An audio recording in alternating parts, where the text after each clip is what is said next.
Everyone's favorite fox girl, Miyabi. I feel like we've been talking about her for so long at this point, and now we get to discuss how she works. So for starters, I have to say that all the footage and everything that I'm going to talk about in this video is based on the creator beta server and therefore may not be final. But with that out of the way, let's get into it. So the TLDW is that Miyabi is our first Void Hunter character, and she has a unique Frost attribute. She is both pretty easy and really fun to play, while being able to dish out massive damage. Please step on me, Miyabi, indeed. My goal for this video is to take Miyabi's walls of text on her character and make it easy for you to understand so that you can go away knowing how she works, how to play her teams, how to build her, essentially how to Miyabi. Just before we head much deeper though, I have to say that she does feel like the strongest character in the game right now, even with lower investment builds and teams. And when we start to look at her kit and multipliers, you'll understand why. Now, let's move on to skills and how to play her. So Miyabi's attacks deal frost damage, which can trigger disorders with other elements, including the ice elements. So it functions as its own element in terms of disorder, but Miyabi cannot cause disorders on her own, so she will be reliant on teammates bringing their own elements in order to trigger any disorders. The basic loot for playing Miyabi will involve building up stacks of fallen frost, which you can see under the agent details, and then unleashing it to do big damage. It caps at 6 points of fallen frost, and ideally you'll want to hit that before you hold down her basic attack to enter the Shimotsuki stance. I'm almost definitely pronouncing that wrong. Charge up and then unleash. You can only enter Shimotsuki stance when you have 2 or more points of fallen frost, and it consumes 2 points for each level of the charge in the stance. So there are 3 levels for using 2, 4, and 6 points of fallen frost. Now, in terms of building up the fallen frost, when Miyabi enters the battlefield, she'll be immediately granted 3 points. Using her EX special gets her 2 more, using her ultimate gets her 3 points, and any disorders caused by any squad members will give her 2 points of fallen frost. Side note that this does include Yanagi's polarity disorders. Lastly, triggering her core passive Frostburn will grant 1 more point with a cooldown of 10 seconds. But we haven't talked about Frostburn yet, and before we do that, we also need to talk about something called Icefire. So firstly, Icefire is applied to enemies when Miyabi deals her frost damage to an enemy. Icefire increases Miyabi's frost anomaly build-up rate based on her crit rate. Yeah, you heard me right, crit rate. So the higher her crit rate, the higher the anomaly build-up, up to 80%. We'll talk about this more in the build section because building her with crit is really important. Now, when Miyabi fills up her anomaly and applies frostbite to an enemy with Icefire, this deals big damage based on her attack, up to 1500%, and causes the target to enter the frostburn state. This gets us the extra point of fallen frost, but it also boosts anomaly buildup for all squad members by 20%. However, Icefire cannot be reapplied to the enemies that are frostburned, but triggering another anomaly will overwrite and remove frostburn, allowing Miyabi to then reapply it. So Miyabi's anomaly does big damage and boosts anomaly buildup. Miyabi cannot then debuff the enemy with Icefire, but by switching to a teammate and triggering a new anomaly, Miyabi can then reapply Icefire and the cycle continues. But the Frostburn can only trigger once every 10 seconds. In terms of her attacks, Miyabi's basic attack is pretty straightforward. The first 2 hits deal physical damage and the last 3 deal frost damage. The 5th and final hit can block enemy attacks, so that makes it easier to stick her combo all of the way through if you have an incoming enemy attack, but it is pretty situational. It's not like you can plan for when the enemy is going to hit you in 5 seconds time, or at least I can't. Now, in terms of her damage and multipliers, this is not normally something that I would spend a lot of time on, but Miyabi's is just redonkulous. The multipliers on her fully charged basic in particular, it can do 4,300% damage at level 12 and still just over 4,000% at level 11. To put that into perspective, Ju Yuan's ultimate operates on a 3,955% multiplier at level 12. So on Miyabi, yeah, you're dropping Ju Yuan nukes every 10 seconds. And the scaling on her ultimate is even bigger at almost 4,800%. It's safe to say that from a raw damage calculation perspective, Miyabi is the strongest character that we've seen yet. So now that we understand a little bit more about her kit, it's time to talk about how to play her.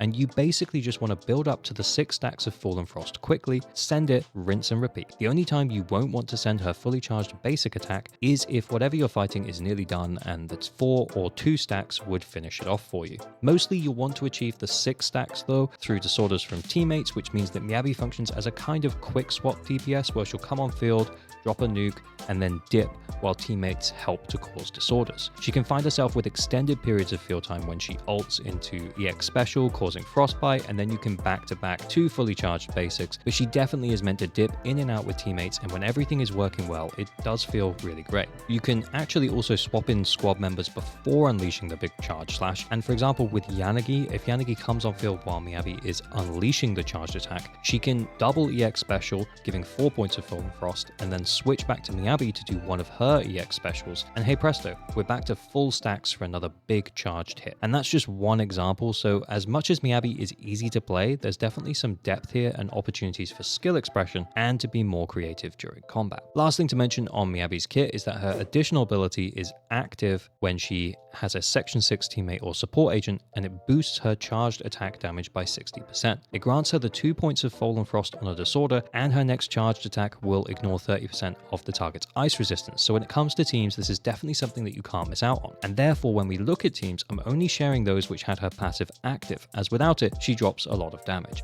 which brings us nicely on to teams. But before then, a quick reminder that you probably aren't subscribed. Liking and subscribing really helps out small creators like me on YouTube. You can also join my Discord to hang out with other chill Zenless Zone Zero players and follow me on Twitch. Thank you so much for the support. So, teams. Number 1 is definitely the Miyabi and Yanagi core. Miyabi can drop nukes, Yanagi is a disorder machine, and this means that Miyabi can drop more nukes because she'll get her stacks back faster from Yanagi's polarity disorders. In terms of the third teammate here, it's kind of a pick whichever support you like. Caesar is definitely the most comfortable, but Rina or Sakako are probably going to help you to clear faster, but a bit more skill is involved. Side note to remember here that Caesar only buffs the on-field character at M0, so if you are quick swapping, you will lose out on damage from Miyabi's charge attack. Now, which team is best? It really depends. For Battle Tower, it's Caesar for the survivability, but in terms of clear time, I found Rina and Sakako a few seconds faster than Caesar, but this could be skill issue on my end. It's not exactly the most scientific of tests. I continuously ran the last stage of shield defense and logged my clear times. I also tried out Lucy in the third slot and found that to be pretty comfy, but slightly worse. But as I'm used to playing Lucy, it was easy to play. But another side note that Lucy won't activate her core passive if used there. Where she could activate her passive though is with Bernice. Bernice Miyabi Lucy is not quite as good as the Yanagi team. In testing the current final Shiyu stage, it cleared around 3 seconds slower than Yanagi teams on average, which also brings us on to Lighter. Now we'll need Lucy to make sure that Miyabi activates her core passive, and for damage per screenshot, this is definitely the one, with Lucy's buff and Lighter's buff, and this was about the same as the Bernice team and about 5 seconds slower than the Yanagi team, but we're talking about 55 seconds to about a minute. So, you know, all of these teams are great, which kind of brings me to the point that Miyabi has a whole bunch of options. Heck, I even crushed it in about 1 minute 5 seconds with Miyabi, Piper, and Lucy, which is to say that Miyabi is cracked. She wipes the floor with even barely built teams. And yes, you can run her with 2A ranks just fine. Jane will also work there too. Grace could work as well, but she kind of does need at least one other anomaly agent to help her hit her required stacks of Fallen Frost. I did also try a hyper carry team with Miyabi, Sakako, Lucy, and I couldn't even make that bad. It still cleared about 5 seconds slower than the Piper team, but it is more reliant on Miyabi building up her own stacks of Fallen Frost. Now, if you purpose-built Sukaku for this, or Lucy, and stacked them with Anomaly Mastery so that they could cause disorders, I could see it getting closer to or maybe overtaking the Piper team, but it feels a bit like forcing something that maybe shouldn't really be that good. Now, people might say things like, oh, maybe she's not that free-to-play friendly because she needs Anomaly for disorder and a support for her passive, but I think that's wrong. She is so strong on her own that she'll be just fine. As long as you pair her with at least one support, even Nicole, to make sure her passive is active, and then just chuck in what you have. Lycan, sure. Seth, go for it. But Lucy's better, and then Sukaku best. Whatever you have, you can probably make it work, or you definitely will be able to in a patch or two, even if you're completely new to the game. Which brings us on to builds, and as a side note, I will mention that I didn't super build any of the characters while I was testing Miyabi. Mostly the characters that I used had the correct main stats for slots 4, 5, and 6, and I didn't really worry about how they rolled too much other than that. I wanted to demonstrate how a pretty average account would benefit from Miyabi. And Miyabi's the only character that I put a bit more effort into, and mostly that's just because she's kind of tricky to build, because you really want to make the most of the crit rate anomaly build-up scaling, which means you want to get as close as you can to 80% crit rate, which is very high, especially if not using her Wenjin, which we'll get to in a moment. And even with that, when I tested her, I didn't raise her core skill all the way to F, and I left her skills at 11 across the board for more relatable testing. I know most of you guys will still want to F her. Wait, I mean, you'll want to raise her core skill to F. But anyway, this means that we should open the conversation about the build. So to start, drive discs. The new drive disc set Branching Blade was clearly designed with Miyabi in mind. It gives crit damage and crit rate buffs, both of which are very useful for Miyabi. In terms of the other set, most people will probably want to run Woodpecker 2-piece for the crit rate buff, but if you end up with really good substats and you don't need the Woodpecker crit rate buff, then you could also consider a 2-piece of Polar Metal for the ice damage bonus. In terms of stat priority, prioritizing getting as much crit rate as you can, and then because you'll be critting pretty much all the time, crit damage becomes really valuable too. Following this, start to prioritize attack substats and then pen and then anomaly proficiency. In terms of Miyabi's slot 4, 5, and 6, you'll want a crit disc in slot 4, either rate or damage depending on if you're over the 80% crit rate or not. In slot 5, you'll want ice damage bonus most of the time, but you may want to consider pen or attack depending on which team you're running. And then lastly, slot 6, you can run either attack or anomaly mastery. Because as much as attack is useful to deal more damage, I found a good anomaly mastery disc to play better because you can hit Frostburn quicker and then dip in and out faster. If you're running a Miyabi hyper carry team, energy regen could also work in slot 6 to help her EX special come back so you can build up your stacks quicker. Okay, on to a big topic.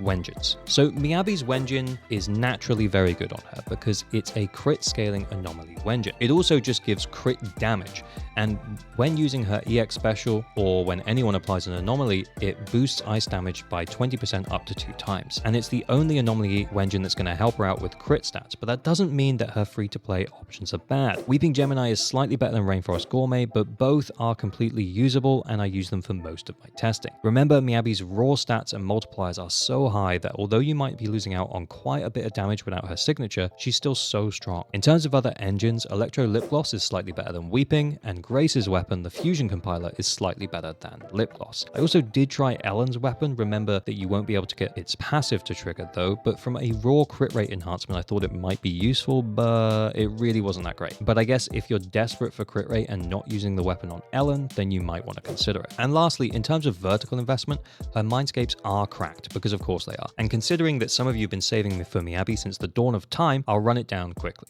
M1 is a defense ignore for the charged attack and allows for more frequent Frostburn application. M2 turns Miyabi into an on-field DPS, letting her build up stacks of Fallen Frost from her normal attack, giving her 6 stacks at the start of the battle and boosting her crit rate. If you want to run Miyabi as a solo on-field hyper carry, this is the Mindscape that you want. M3 is the obligatory +2 to skills. M4 increases Frostburn damage and generates additional decibels. M5 is the other +2 to skills. And lastly, M6 boosts the charge attack damage considerably. But as I had already mentioned, Miyabi is so incredibly strong, even at M0, I can see her making the game way less interesting in terms of challenge at high Mindscape levels. Overall, I do feel that Miyabi lives up to the Void Hunter title, as she's by far the strongest character that we've seen yet. She will probably take longer than most characters to build because you will really want to stack that crit rate on her.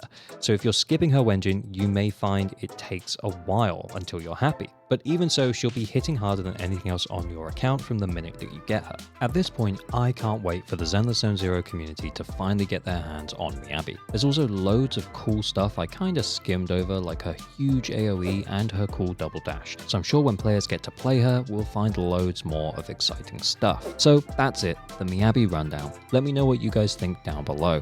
As always, remember to like and subscribe for better than average luck on all your pulls, pull responsibly, and stay weird. Another video of mine should have popped up, and if you're still here, why don't you click it? Okay, bye.